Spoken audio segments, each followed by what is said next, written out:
లారా ఈ రోజు చాలా న్యూస్ అయితే ఇంపార్టెంట్ న్యూస్ ఉన్నాయి. ఒకటి డిఎస్సికి సంబంధించినటువంటి నకిలీ బెడద అనేటువంటిది, అంటే ఏవైతే నకిలీ సర్టిఫికేట్ అయితే ఉన్నాయో అవన్నీ సమర్పించడం అనేటువంటి వచ్చాయి. వాటిలో కొన్ని మనకు పేపర్లు ఇవ్వడం అనేటువంటి జరిగింది. అదే రకంగా ఒకరికి 2 పోస్టులు రావు అనేటువంటిది మొదట స్కూల్ అసిస్టెంట్ కి సంబంధించినటువంటి పోస్టులు ఇచ్చిన తర్వాత మాత్రమే ఎస్జిటికి సంబంధించినటువంటి పోస్టులు ఇవ్వడం కావచ్చు.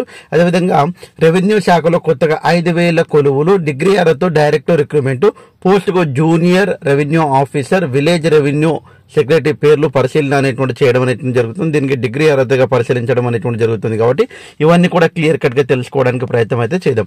ఇంకా క్లియర్ కట్ గా తెలుసుకునే ముందు ఒక్కసారి వీలైతే మీ నుంచి నేను ఆశించేది లైక్ మాత్రమే, కాబట్టి ఒక్కసారి లైక్ చేయండి. అదేవిధంగా వీడియోలోకి వెళ్ళిపోదాం. మెయిన్ గా చూసినట్లయితే ఒకరికి 2 పోస్టులు రావు. తర్వాత స్కూల్ అసిస్టెంట్ విభాగంలో 1:1 నిష్పత్తిలో జాబితా విడుదల చేస్తారు. ఆ తర్వాత ఎస్జిటి జాబితా అనేటువంటిది విడుదల చేయడం అనేటువంటి జరుగుతుంది. అయితే మనకి ఏదైతే డిఎస్సి అభ్యర్థులు స్కూల్ అసిస్టెంట్, అదేవిధంగా సెకండరీ గ్రేడ్ టీచర్ పోస్టులో ఏదో ఒక దానికి ఎంపిక చేసుకునేలా విద్యాశాఖ చర్యలు చేపట్టింది. ఇటీవల డిఎస్సి ఫలితాలు వెల్లడి కాక 100 మంది 2 లేదా 3 పోస్టులకు ఎంపిక అవుతున్నటువంటి పరిస్థితి అయితే ఉంది. వారు ఏదైనా ఒక దాంట్లో చేరితే 100ల సంఖ్యలో పోస్టులు ఖాళీగా ఉంటాయి. ఈ పరిస్థితిని నివారించేందుకు తొలుత ఎస్సీ విభాగంలో 1:1 నిష్పత్తి అనేటువంటిది ఇస్తారు. తర్వాత ఎస్జిటికి సెలెక్ట్ అయినటువంటి వారికి ఇవ్వడం అనేటువంటి జరుగుతుంది.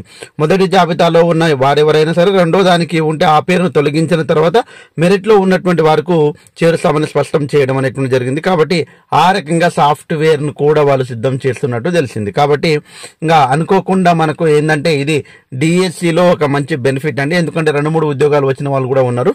కాకపోతే ఇదే రకంగా గురుకులలో కావచ్చు, అదేవిధంగా గ్రూప్ 4లో కావచ్చు, రెండిట్లో కూడా చేస్తే చాలా మందికి న్యాయం అనేటువంటిది జరుగుతుంది. అదే రకంగా మెయిన్ గా చూసినట్లయితే ఇక్కడ చూడండి, డిఎస్సికి నకిలీల బెడద, తప్పుడు స్థానికత ధృవపత్రాలు సమర్పిస్తున్న పలువురు అభ్యర్థులు. నిజంగా చెప్పాలంటే ఇది చాలా మోసము. ఇంకో రకంగా చెప్పాలంటే చాలా మంది ఆ రకంగా చేస్తూ ఉన్నారన్న పేపర్లో కొన్ని ఇవ్వడం అనేటువంటి జరిగింది. ఆదిలాబాద్ కు సంబంధించినటువంటి ఒక ఎస్జిటి అభ్యర్థి, అదేవిధంగా ఆదిలాబాద్ కు సంబంధించినటువంటి మరాఠీ మీడియంలో చదివాం మేము అనేటువంటిది సర్టిఫికేట్లు తీసుకోవడం రావడం అనేటువంటి జరిగింది. కానీ వాళ్ళు నిజంగా చెప్పాలంటే మహారాష్ట్రలో చదవడం అనేటువంటి జరిగింది అన్నట్టు. కాబట్టి ఈ రకంగా తెస్తూ ఉన్నారు. అదే రకంగా వరంగల్లో ఒక అభ్యర్థి స్థానికంగా చదివినట్టు సర్టిఫికేట్లు తీసుకొని రావడం అనేటువంటిది, దానికి సంబంధించినటువంటి స్కూల్ అనేటువంటిది ఇప్పుడు లేవు, మూసేసారు సార్, కాబట్టి నేను తీసుకొని వచ్చానని, అదేవిధంగా రెసిడెన్సీ సర్టిఫికేట్ అనేది తీసుకొని రావడం అనేటువంటిది, కానీ ఈ రకంగా అయితే చాలా అయితే జరుగుతూ ఉన్నాయి.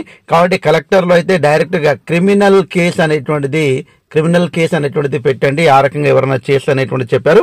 ఆ రకంగా చేయాలి కూడా, ఎందుకంటే ఇది ఉద్యోగం అండి. ఒక్కసారి మీరు వచ్చిన తర్వాత ఇంకా మేము చదివినటువంటి స్కూల్ లేదు కాబట్టి మాకు ఈ రకంగా ఉంది అంటే ఒరిజినల్ గా లేకపోతే నో ప్రాబ్లం, కానీ మీరు ఒక దగ్గర చదివి ఇంకో రకంగా మీరు తీసుకోవడం అనేటువంటి జరుగుతుంది. కాబట్టి 1:7 వరకు స్థానికత అనేటువంటి తెలియజేస్తుంది. కాబట్టి తప్పకుండా ఈడబ్ల్యూఎస్ కోటాలో నిజంగా ఒక సేమ్ గా చెప్పుకోవచ్చు అండి. ఈడబ్ల్యూఎస్ కోటాలో భార్యాభర్తలు ఇద్దరికి ఉద్యోగాలు ఉన్నాయంట, గవర్నమెంట్ ఉద్యోగాలు. ఈడబ్ల్యూఎస్ కోటాలో మళ్ళీ వాళ్ళిద్దరు ఏం చేశారంటే, ఈడబ్ల్యూఎస్ అనేటువంటిది వార్షిక ఆదాయం తక్కువనే వాళ్ళే తీసుకుంటారు కదా కామన్ గా దాదాపుగా. అయితే వీళ్ళు ఆల్రెడీ గవర్నమెంట్ ఎంప్లాయీస్, వీళ్ళు మళ్ళీ ఈడబ్ల్యూఎస్ రిజర్వేషన్ వర్తింప చేసుకోవడం అనేటువంటిది బాధాకరమైనటువంటి విషయం. కాబట్టి ఆ రకంగా చాలా ఉన్నాయండి. అంటే హడావిడిగా సర్టిఫికేట్ వెరిఫికేషన్ చేస్తున్నారు. బట్ మీరైతే ఒక హింట్ అయితే ఇవ్వాలి, క్రిమినల్స్ కంపల్సరీగా కేసు అనేటువంటిది డిస్క్వాలిఫై చేస్తాము మిగతా గవర్నమెంట్ జాబులకు ఒక్కసారి మీరు తప్పుడు సమాచారం ఇస్తే అనేటువంటిది క్లియర్ కట్ గా ఇన్ఫర్మేషన్ ఇస్తే చాలా బాగుంటుంది. ఎందుకంటే ఒరిజినల్ వాళ్ళు చాలా మంది ఉద్యోగాలు కోల్పోవాల్సినటువంటి అవసరం అయితే ఏర్పడుతుంది. కాబట్టి ఆ రకంగా అయితే సర్టిఫికేట్ వెరిఫికేషన్ లో అనేక రకాలుగా ఇబ్బంది అయితే జరుగుతుంది. అదే రకంగా ధృవపత్రాల పరిశీలన దాదాపు 24,466 మంది హాజరు కావడం అనేటువంటి జరిగింది. దాదాపు సర్టిఫికేట్ వెరిఫికేషన్ కోసం అయితే 25,924 మందికి అవకాశం కల్పించగా దాంట్లో 24,466 మంది మాత్రమే హాజరైనట్లు విద్యాశాఖ సంచాలకులు నరసింహారెడ్డి గారు తెలపడం అనేటువంటి జరిగింది. అంటే 1,458 మంది రాలేదు. వికారాబాద్ జిల్లాలో 923 మందికి 400 మంది, కొత్తగూడెంలో 1018కి 936 మంది, హైదరాబాద్లో 1537కు 1155 మంది అటెండ్ కాలేదు. మంచిర్యాల జిల్లాలో 715 మందికి ఒకరు మాత్రమే హాజరు కావడం అనేటువంటిది లేదు. కాబట్టి ఈ రకంగా అయితే ధృవపత్రాల పరిశీలన దాదాపు పూర్తయింది. కాబట్టి ఇంకా 9వ తారీఖు నియామక పత్రాలు అందజేయడం, అంటే నేనేం చెప్తున్నా అంటే నియామక పత్రాలు అందజేస్తారు ఎల్వి స్టేడియంలో, కానీ వీళ్ళకు పోస్టింగ్ అనేటువంటిది తర్వాత ఇవ్వడం అనేటువంటిది జరుగుతుంది. కాబట్టి ఒక్కరికి 2 పోస్టులు ఉంటే తప్పకుండా వాళ్ళు రిలిక్విష్మెంట్ లాగానే మనకు డిక్లరేషన్ ఇస్తారు. దాని తర్వాత మాత్రం తప్పకుండా అయితే మిగతా మెరిట్ ఉన్నటువంటి వాళ్ళకైతే ఇవ్వడం అనేటువంటి జరుగుతుంది. కాబట్టి ఇక్కడ నియామక పత్రాలు ఇవ్వడానికి దాదాపుగా పరిశీలన అనేటువంటిది అంటే స్థలానికి ఏర్పాట్లు అనేటువంటిది కార్యక్రమం ఏర్పాట్లు అనేటువంటిది చేయడం అనేటువంటిది జరుగుతుంది. కాబట్టి క్లియర్ కట్ ఇన్ఫర్మేషన్ కోసం రెవెన్యూ శాఖలో 5,000 ఉద్యోగాలు అనేటువంటిది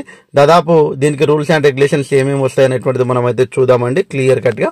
కాబట్టి ఈ రోజు న్యూస్ అయితే క్లియర్ కట్ గా మీకు అందించానని అనుకుంటున్నాను. వీలైతే మర్చిపోకుండా లెజెండ్స్ ఎప్పుడు లైక్ చేయకుండా చూడరు. కాబట్టి thanks for watching. All the best. Bye. See you.